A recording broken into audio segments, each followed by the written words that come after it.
Guys, I learned something that is very important and it's going to blow your mind. The way it blew my mind, I do not know if I have the capacity to explain it the way I got the understanding, but I'll try my best to do that because this is going to be so good.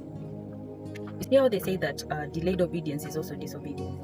I got to believe that. You see, most of us believe that disobedience is just saying no and not doing what God has told you to do, or just saying no generally and not doing, which is also part of disobedience in an outright way.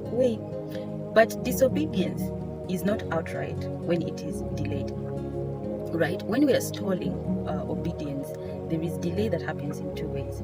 There is a delay where you say yes to the command, but then you delay the execution or the doing part, the action part.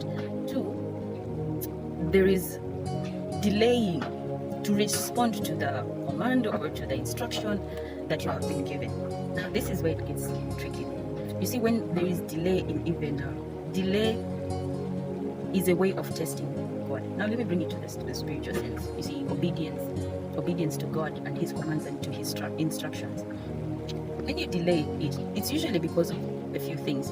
And some of the things that I've seen is, one, you're trying to weigh options against the instruction or command to see what works best. Not for God, but for you. Because God has already done His part by giving you instruction. Now it's for you to execute, to accept it and execute it. Now, where there's delay, you'll find like someone is trying to find an alternative, either to weigh it with what the instruction is, or to find an alternative that will work for them when it comes to execution that they think they can do better. And that is where disobedience falls. Now, it's very, very demonic in a way because it's subtle.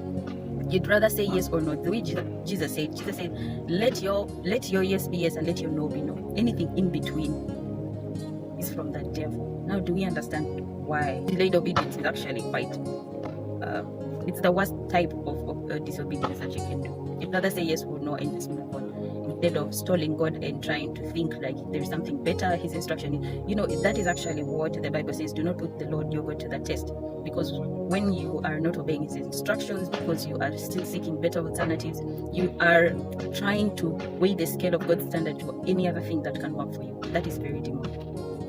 So I hope we have now understood why it is said that delayed obedience is actually disobedience.